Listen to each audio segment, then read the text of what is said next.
नमस्कार। Welcome to Audatya Bharat. Bharat दुनिया का पहला लोकतांत्रिक देश बन गया है जिसने ब्लॉकचेन आधारित डिजिटल करेंसी यानी ई रूपी को लॉन्च किया है। लेकिन यह ई रूपी है क्या जो हम और आप डेली 10 रुपये, 20 रुपये या 100 रुपये के नोट यूज करते हैं? ई रूपी दरअसल उसी का इलेक्ट्रॉनिक वर्जन है। तो इलेक्ट्रॉनिक रुपया जो हम और आप डेली कैश यूज करते हैं उसी का मात्र इलेक्ट्रॉनिक वर्जन है। तो इलेक्ट्रॉनिक रुपया और कैश में अंतर क्या है? मान लीजिए आपने एटीएम से 500 रुपये निकाले और उस 500 को अलग अलग जगह खर्च किया, तो सरकार को सिर्फ इतना पता है कि आपने 500 रुपये निकाले। उसके आगे आपने उस पैसे का क्या किया, किसको दिया, यह जानकारी सरकार के पास नहीं है। किंतु इलेक्ट्रॉनिक रुपये से प्रत्येक ट्रांजैक्शन की ट्रैकिंग की जा सकती है। ऑफ कोर्स अब सरकार आपके 500 और 1000 रुपये को ट्रैक तो नहीं करेगी, यह बड़े अमाउंट के ट्रांजैक्शंस को ट्रैक करने के लिए है। लेकिन हम तो पहले से ही यूपीआई इस्तेमाल कर रहे हैं, तो फिर यह इलेक्ट्रॉनिक रुपया क्यों? इलेक्ट्रॉनिक रुपया और यूपीआई एक दूसरे से काफ़ी अलग है। अगर हम यूपीआई के फंक्शनैलिटी को देखें तो जो सबसे पहली चीज़ आपको चाहिए यूपीआई इस्तेमाल करने के लिए वह है एक बैंक अकाउंट। लेकिन इलेक्ट्रॉनिक रुपया में ऐसी कोई बाध्यता नहीं है। E rupee is just like cash. जिसका बैंक अकाउंट ना हो, कैश तो वो इस्तेमाल करता ही है, ठीक उसी प्रकार वह इलेक्ट्रॉनिक रुपया का भी इस्तेमाल कर पाएगा। अगर हम यूपीआई के बैक एंड प्रोसेस को देखें तो मान लीजिए आपने किसी दुकान से 10 रुपये का कोई सामान लिया। आपका बैंक अकाउंट एसबीआई में है तथा दुकानदार का बैंक अकाउंट आईसीआईसीआई बैंक में है। तो जब आप स्कैन करके उस दुकानदार को पैसा सेंड करेंगे तो वह 10 रुपये आपके एसबीआई के अकाउंट से डेबिट होगा यानी कटेगा तथा दुकानदार के आईसीआईसीआई बैंक के अकाउंट में क्रेडिट होगा। इस प्रोसेस में एक ही समय में दो अलग अलग बैंकों के दो अलग अलग खाता धारकों के खातों में ट्रांजैक्शन हो रहे हैं। तथा बात अगर निजी सुरक्षा यानी प्राइवेसी की जाए तो आपके हर ट्रांजैक्शंस को थर्ड पार्टी ऐप जैसे कि पेटीएम, गूगल पे, फोन पे इत्यादि ट्रैक कर सकते हैं। किंतु इलेक्ट्रॉनिक रुपए के ट्रांजैक्शन में किसी भी थर्ड पार्टी को आपके ट्रांजैक्शन को ट्रैक करने का अधिकार नहीं है। उसी उदाहरण को फिर से देखें तो अगर आप उसी दुकानदार को 10 रुपये इलेक्ट्रॉनिक रुपए के फॉर्मेट में ट्रांसफ़र करेंगे तो वह 10 रुपये आपके वॉलेट से सीधे दुकानदार के वॉलेट में ट्रांसफ़र हो जाएगा। बीच में किसी भी बैंक के खाते में कोई ट्रांजैक्शन नहीं होगा। इसके अन्य फायदों को देखें तो रिजर्व बैंक ऑफ इंडिया ने फाइनेंशियल ईयर 2022-2023 में नोट्स के प्रिंटिंग एवं उसके रख रखाव में लगभग 5,000 करोड़ रुपए खर्च किए हैं।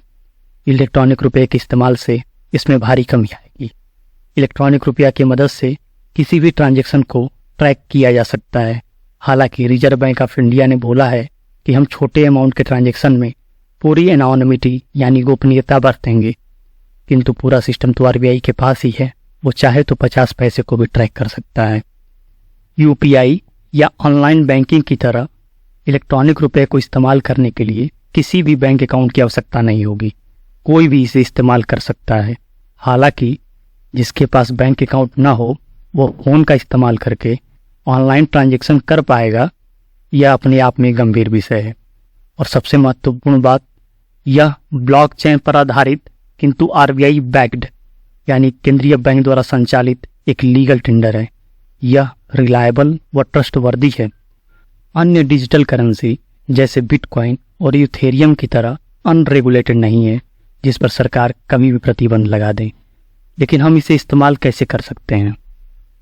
Reserve bank of India phase 1 में दिसंबर 2022 से भारत के 4 शहर दिल्ली, मुंबई, बेंगलुरु एवं भुवनेश्वर के चुनिंदा लोगों के लिए इसे पायलट प्रोजेक्ट के रूप में लॉन्च किया है। फेज 2 में इसे अन्य 9 शहरों में लॉन्च किया जाएगा तथा टेस्टिंग के बाद यह इलेक्ट्रॉनिक रुपया हम सभी के लिए उपलब्ध हो जाएगा।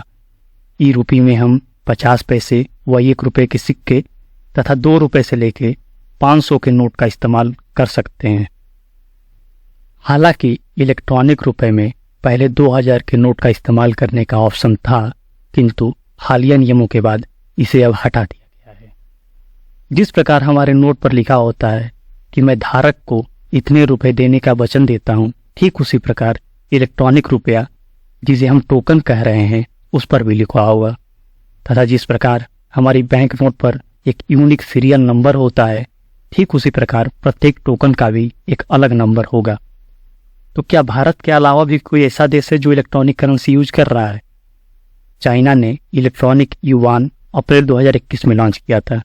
रसिया का इलेक्ट्रॉनिक रूबल अभी टेस्टिंग फेज में है, पर रूस और यूक्रेन युद्ध के बाद इसकी प्रोग्रेस काफ़ी धीमी हो गई है।